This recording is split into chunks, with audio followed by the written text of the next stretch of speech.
Restaurants tell us that 40% of what you spend on beer already goes to taxes. Now the state wants to raise those taxes even higher. Cameron, it was obviously a very strong storm. You can see this huge tree lying behind me, and then you can see the root system right here, which is actually towering over me. 3 other accidents in that same spot over the past year. Cameron, it's really a double whammy for some local businesses. First, the slow economy, now rising gas prices. Craig, the sheriff says a 27-year-old drowned yesterday. People we spoke to who are out on the lake today say it's a reminder for them to be extra cautious. Cameron and Wanda, we've all seen them while driving down the road. We even saw a few today while we were driving around, and they seem simple and fairly innocent with just stick figures and some names. But police say that little bit of information is all that a predator needs.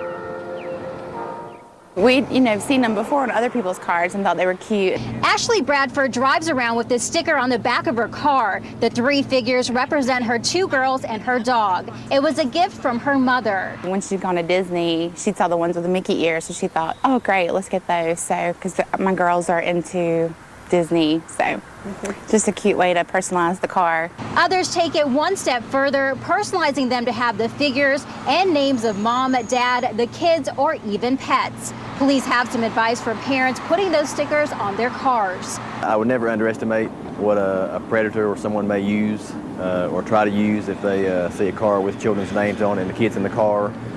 They could even follow the parents from store to store until the opportunity presented itself, maybe. Police say the sticker could provide predators with all the information they need to prey on your family. Any kind of information they could use to be more familiar to the child. If kids get more comfortable, then they may drop their guard a little bit, and it only takes a second. I was shocked. I don't think if my mother had given me those with their names already on them, I would have put them on there. I wouldn't have thought anything of it. Bradford says the sticker she once thought was so cute, she is now considering taking off. Mine are young, so if someone come up to them and say, hey, anything about their sister or their dog and not necessarily tell them by name, they wouldn't think anything of that. My 5-year-old's not going to say, well, what is my sister's name? She also plans to let family and friends know about this simple sticker and the dangers it could present. You don't think about things like that until someone brings it to your attention, so. And police aren't saying whether you should or shouldn't have these, but they say you should have that conversation with your kids about strangers. And we also spoke to a company today that makes these stickers, and they defended the ones that don't have the name, saying that someone could look into your car and see the number of kids or pets that you have. As far as the ones that do have names under them, they say they do recommend people get the ones without names, but they say those personalized ones are still very popular. Live in High Point, PArla, WXII 12 News. Kim, we hear about these stories all the time and sometimes wonder how people can fall for them. But the victim in this case says the one that she fell for looked incredibly legitimate.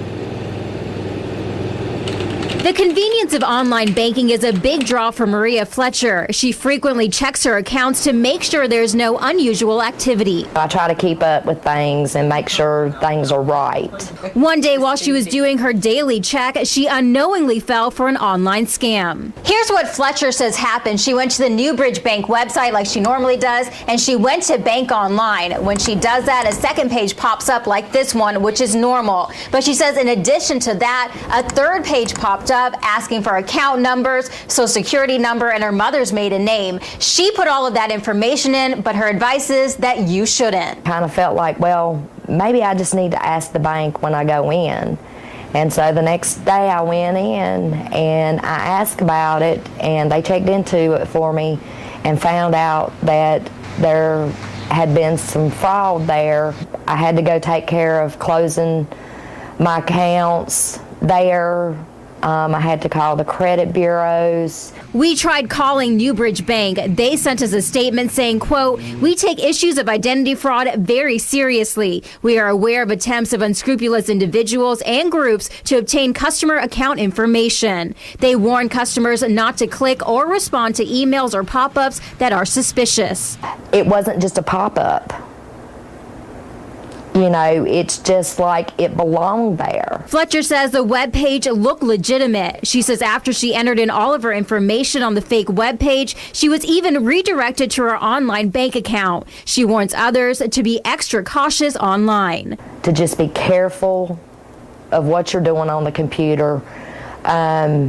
because it could happen to anybody. Fletcher caught the problem early enough, and the thieves didn't get away with her money. They did get away with her peace of mind. I paid a lot of bills online, which that will stop. I'll go back to the old way of writing checks and mailing them off, because I just don't trust the computer anymore. We tried calling Newbridge Bank multiple times over the last week and a half. We did get that statement, but they didn't give us a specific response to her situation. But if you do have any concerns, call your bank immediately. Fletcher did, and she believes that prevented her account from being wiped out. Live in Walkertown, PArla, WXII 12 News. Cameron and Wanda, there was truly an outpouring of love and support in this community as Captain Mark Garner's body made its way home. You can still see up and down the street all the yellow ribbons showing just how supportive they are. And today, for the first time, we heard from his wife, Nikayla, who spoke about the man that she loved. Here she is in her own words. I went to an after Christmas sale at Haynes Mall. We literally bumped into each other, and I looked up, and to say excuse me, I saw those big sparkling blue eyes and him smiling at me, and there was this beautiful blonde woman with this baby with Mark's big beautiful blue eyes, and I thought, shoot, he's taken. And I thought, I'm going to find out who this child is.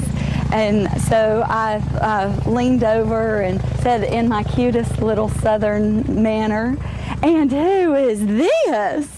Mark goes, "Oh, Nikayla, do you not remember my sister, Rachel? This is her daughter, Liz." I immediately perked back up, and we went out a couple days later, and the rest is history. Trying to get through the most difficult thing I've ever experienced in my entire life, and just trying to cope and survive. I'm proud of my husband and what he did, and I'm proud of who he was, and trying to remember, just trying to remember him as he was a great man. He loved his job. He loved more than anything working with the soldiers, and the mission, of course, the excitement of training and all the activities involved, but he just really more than anything enjoyed working with other cultures. As much as I'm hurting right now and as much pain as I'm feeling, it's the love I feel, not only from the community, but I feel the love for Mark. And that's what's helping me through. Is Garner was from here in Elkin. He graduated from Elkin High School in 1997 and then went on to West Point. He was just 30 years old. Cameron and Wanda, back to you. Ben, the organization says there is a critical need for male volunteers. There are hundreds of kids without mentors, and we spoke to a little boy and his big brother today, and they are the perfect example of why this relationship can benefit both people. 11-year-old Jeray and his big brother Jeffrey spent the day cheering each other on, whether they got strikes or gutter balls. Come on, come on, come on. It's just one example of how they are there for each other through the good times and the bad. He picks on me for not having a girlfriend, but I got one now, so he picks on me for having a girlfriend. You know, the bond has been pretty good. Yeah, sometimes I get advice from him. Sometimes I give him advices. Jeffrey joined the Big Brothers Big Sisters program over a year ago. He wanted to give back and be a father figure to a little kid. It's a role model he never had when he was young. But it's just the simple fact of not having that father to come home and talk situations over with. You know, what I might get into where I can say, "Dad, you know, is this right? Or is this not right?" Now he spares a little time each week to spend with Jeray. He hopes to provide guidance and support. I give him the opportunity to call me anytime he wants to. So we have an open phone policy. The Big Brothers Big Sisters agencies across the Triad say they need more brothers like Jeffrey. They say there are over 300 boys waiting to be matched with a big brother. Knock this down.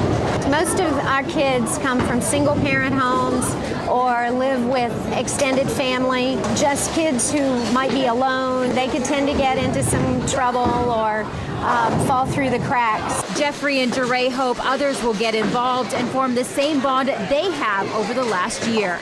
It's kind of fun having a big brother because they always have fun with you and do right things and give you advices, good advices. The experience that it does to a person is overwhelming.